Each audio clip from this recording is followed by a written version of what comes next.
Welcome to Web Manga. I am Adrian Manga, and I know this is very unorthodox since I stopped doing Black Clover reviews, but this chapter, oh my god, I could not talk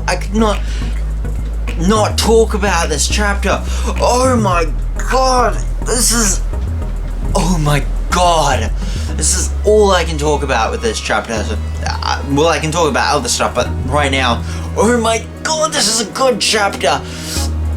Yeah, I'll just get to it. This is Black Clover chapter 268, and my god, yes. Throughout this chapter, like in the previous few chapters, we figure the anti-magic devil has shown up, and he's just like been shown, and in the last chapter we got to see basically Asta's mother, and it's basically kind of confirmed in this chapter that this is Asta's mother, and we basically get to see like the anti-magic devil's backstory. And if you guys want to know a fun fact, the anti-magic devil is the main reason I even started reading this series. Like, the main reason I started reading Black Clover is because when I was like going through, when I was looking up this, when I first saw the series, it was Asta and his Black Asta form, and I was like, ooh, that's pretty cool, I might want to check that out. So I did. I watched the anime. It's alright, the anime, but it was this character, this guy is the reason why I even started this series. The anti-magic devil. I've had 1,000 different theories about this guy, being that he's the secret demon king, he's half of Asta, and that he's a whole bunch of stuff, that he's the reason he's like Asta's father, his brother, like a whole bunch of stuff. Like, I've thought that this guy could be infinite. He could be a servant of Asta. Asta could be a demon king, could be the demon king. Those are just some theories that I come up with. Just theories I've come up with over me knowing about this series. I've just theorized about this character so much. He is my favorite character in this series, I'd have to say. Yes, Yami, he's my second favorite, but this guy, yeah, there's no real stuff that we've known about him until this chapter, but I'd have to say he's my favorite character. Just because of the mystery about and how awesome his design is. Like, I love this guy's design. I cannot oversell how much I wanted all this information about him. That is why I was surprised that why Black Clover wasn't at the front of Shonen Jump this week. Because in the last few weeks, because this guy's been the greatest mystery of the whole series, and he is amazing. And it's very much similarities. He is basically Asta, but a devil. Anyways, I'll get to Hell. The anti-magic in the underworld, afterlife, whatever, in the Hell world where all the devils live, like, higher ranking devils basically abuse young lower ranking devils, and the way that they have their ranks is how much magic energy they have. And since the anti-magic devil didn't have any magic, he was at the lowest run, so every other devil bullied him. And we get to see like some awesome designs of devils. Like we get to see like really monstrous ones. Like one looks like a goat, one looks like a really big. The best way to describe it is like a goblin. I love these designs, and like one day a high-ranking devil just decided to throw the anti-magic devil up to the gate, probably thinking, and the anti-magic devil, like, his life was crap in the underworld. It's like every other devil was bullying him because he had no magic. And when he hit the gate, everybody just expected him to die, but no, he actually got through because he didn't have any magic. And then he appeared in the human world, but he had no real malicious intent towards any humans because his life had been so bad that he'd been beaten and just tortured for his entire life.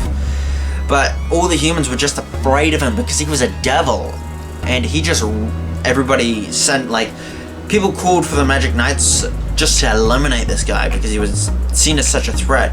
One day he just passed out in the middle of the woods, and he basically asked his mother, and She is, I don't think I'm gonna say her name, but she introduced herself to the anti-magic devil, who I can't remember the name of.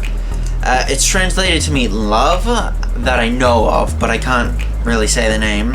And we also get an explanation on who she is. She basically took in the anti-magic devil because, and a fun fact about her, she actually has the same affliction that, like, Henry has, which is pretty cool. Like, I did kind of wonder, what if, say, somebody did have children if they were like Henry? And this is kind of the explanation that I think this is kind of an explanation on why Asta doesn't have any magic. It's because his mother kind of drained the magic out of him while he was in the womb. Which I really actually like that explanation on why Asta doesn't have any magic, because it's not like some advanced, like some upper being or some random explanation. No, he was literally drained of all his magic, so he can't do it. And I just love the design of the anti-magic devil in this chapter. He looks so adorable. And plus, she lights a fire and basically raises this devil. And she has, like, the 5-leaf grimoire that was it Licked or Patry? Yeah, Patry's 5-leaf grimoire, which has the swords, which we know this is Patry's. I don't know why it's a 5-leaf now. Maybe it's just because of the forbidden magic that made him that giant monster.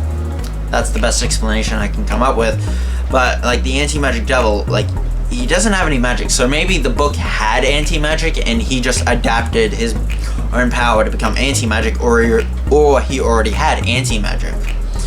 And we can see, like, we get a good example of what Asta's mother's effect is. She just drains the magic and life energy out of anything. Plants, animals, humans. That's the explanation on why Asta doesn't have any magic. It wasn't confirmed in this chapter, but it was confirmed to me.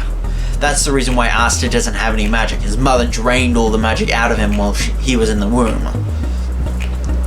And, like, she basically raises this devil as her own son because she probably gave up Asta. Yeah, we definitely know he was given up, because she doesn't just drain magic from people. She also drains, I think, life force, but maybe it's just like she thinks she's endangering Asta, but maybe she could have raised Asta, but she just was too afraid of hurting him.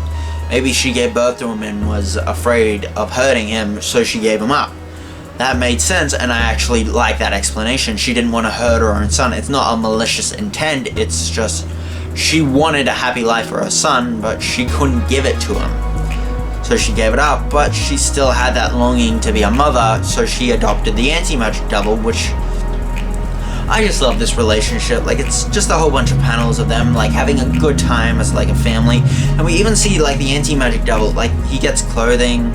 Like, I think it's, like, years that they spend together. Like, maybe 2 or 3 years at most. Like, we definitely see him grow a little bit. And he's just, like, she points to him, like we've seen in multiple chapters, and said, "You're not a bad guy, just because you're a devil." And then Lucifer shows up. I can understand why this guy wants to kill Lucifer, because Lucifer possesses the anti-magic devil and basically wants to kill